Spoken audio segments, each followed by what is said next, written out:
자, 다음 기사는 인구 줄어도 주택 수요는 늘어난다 라는 제목의 기사입니다.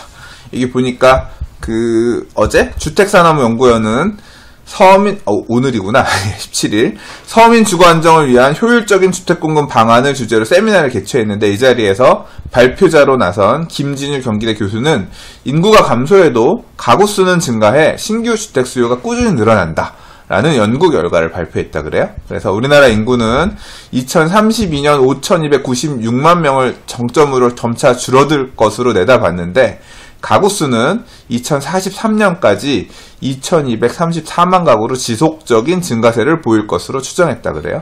그래서 인구는 줄지만 2042년이면 앞으로 20년도 더 지잖아요. 한 24년 뒤네요. 24년 뒤까지 주택 수요는 지속적으로 늘어날 것이다라고 이제 그렇게 예상을 했다라 그래요. 그래서 가구 기반 주택 수요 추정 결과 인구 기반 추정에 비해서 2020년 203만호, 2042년 307만호 수요가 더 많았다라고 설명했다. 뭐 이렇게 지금 얘기를 하고 있어요. 그리고 되게 이 내용에 유의미한 부분들이 많은데 같이 조금 살펴보면요. 1인, 2인 가구처럼 소형 가구 비율이 높아질수록 주택 수요 증가는 가속화될 수 있고, 그 다음에 1인 가구는 평균 사용하는 면적이 4인, 그러니까 좀 사람이 많은 가구보다 많다는 얘기예요. 지금 이게 보면 1인당 주거 면적에 대한 얘기인데, 1인 가구는 뭐 자가의 경우 이만큼, 뭐 평균으로 보면 이제 이 주황색만큼 52.4 이건데, 무슨 소리냐면 이게 4인 가구 같은 경우는 예를 들어 4인 가구가 25평형 아파트에 살면 25평형 한 명당 얼마예요? 한 6평 정도? 64, 24, 예, 그 정도 되는 거죠. 6평 정도 사는 거죠. 근데 혼자 살면 보통 한 10평형, 뭐 12평형 오피스텔 이런 거 사니까 혼자 살게 되면 사용할 수 있는 면, 왜냐면 화장실도 따로 있어야 되고 주방도 따로 있어야 되고 하니까 좀 더 많은 면적을 사용하게 되는 거죠. 그러니까 이런 가구 수가 늘어날수록 많이 어울려 살지 않는 1인 가구, 뭐 2인 가구 이런 가구 수가 늘어날수록 주거 점유 면적들은 더 커질 수 있다는 거죠. 그래서 1인당 주거 면적이 증가해서 수요가 늘어날 가능성이 크다. 어떻게 보면 이 도심 안에 집을 지을 수 있는 공간에 대한 부분은 더 커져야 된다. 이런 주장의 어떤 권원이 된다고 해야 될까요? 근원이 돼야 된다고 할까요? 그런 부분이라고 할 수 있고요. 그래서 2015년 이후 2045년까지 1, 2인 가구는 총 577만 가구가 늘어나는 데 비해 4인 가구는 279만 가구가 감소해 앞으로는 소형 가구 증가가 신규주택 수요의 핵심이 될 것. 또 빈집 및 멸실 증가에 따라 대체주택 수요도 늘어날 것이다 라고 봤다. 그래서 가구당 단위 주택 수요를 특성을 고려 수요 대응형 공급 시스템을 구축해야 된다 주문했다. 이런 얘기는 예. 근데 이제 이 내용을 보면서 사실 저는 이제 제목만 보고 이 기사를 읽었는데 내용도 굉장히 좋은 것 같네요. 왜 이 제목만 보고 얘기를 했냐면 이 중대형 평형 아파트를 어떻게 봐야 될까, 이 부분에 대해서 이런 지금 큰 흐름을 무시할 수가 없어서 그래요. 이 중대형 평형 아파트 수요가 지금 사실 많이 짓지도 않고 있지만 또 중대형 아파트에 대한 수요 자체가 되게 늘어나기도 구조적으로 이런 인구 구조 때문에 한계가 분명히 있는 것 같습니다.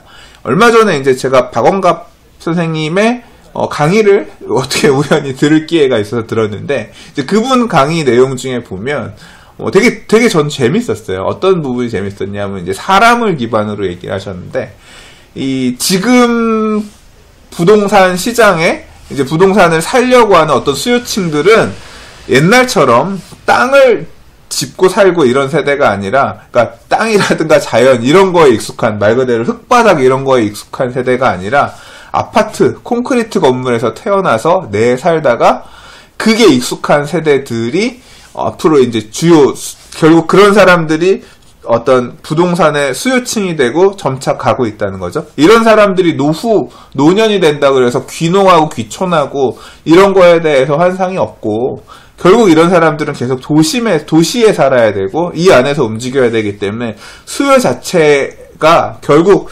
도심 안에서만 만들어지기 때문에 도심에 대한 인기는 계속 유지가 될 거고 가속화될 거다라고 보는 게 하나의 관점이었고요.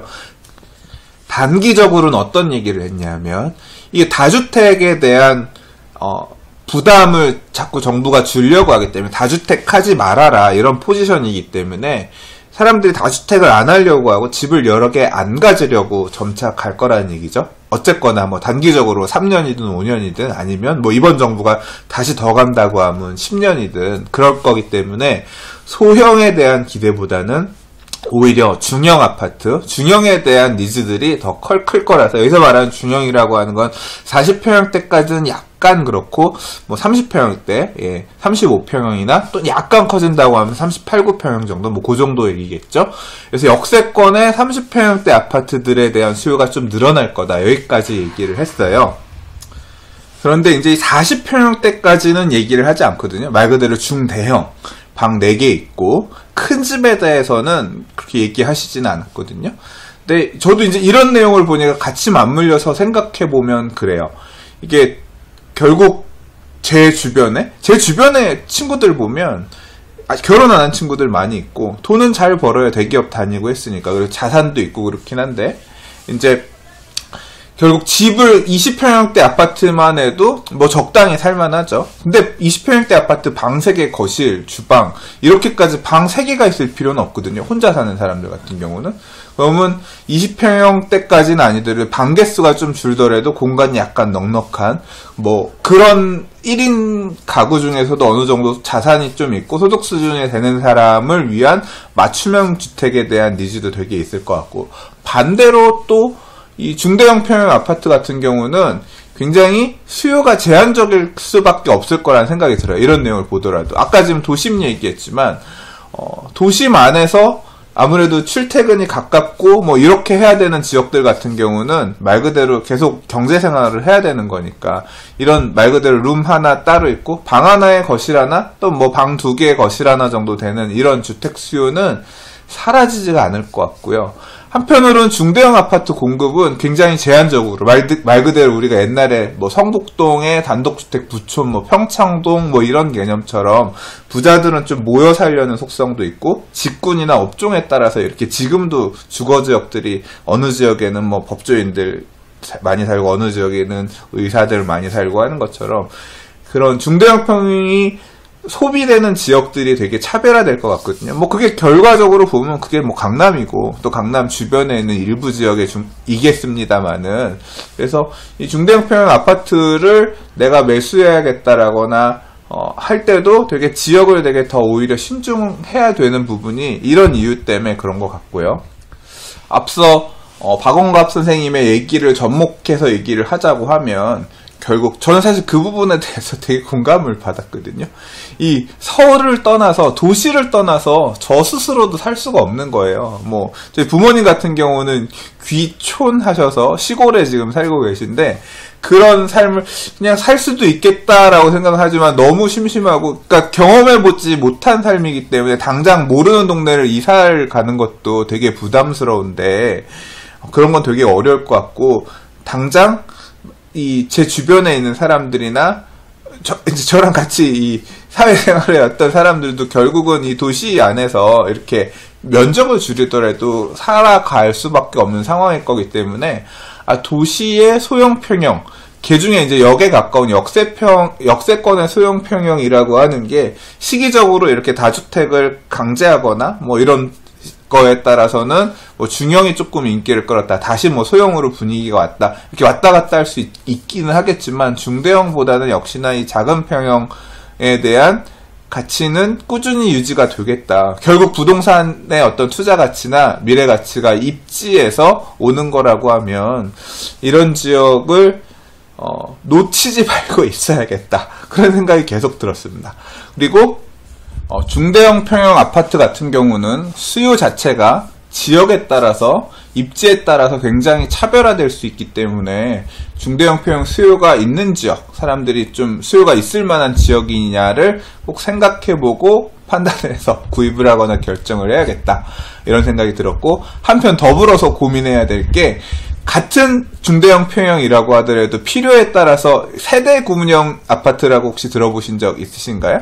제가 예전에 유튜브에서 요 기존 공동주택 세대 구분 설치 가이드라인이라고 해서 이제 이 정부에서도 이런 자꾸 이 분화되는, 그러니까 인구 자체가 이제 소규모 주택들에 대한 어떤 니즈가 계속 수요가 생기고 큰 아파트들이 좀 필요가 없어지는 이런 부분에 대비하기 위해서 기존의 아파트들을 리모델링 하거나 할 때 이런 식으로 분리해서 사용할 수 있는 이제 이런 구조 부분에 대해서 어떻게 해서 하면 된다, 이런 부분들을 지금 설명하고 있는 게 있거든요.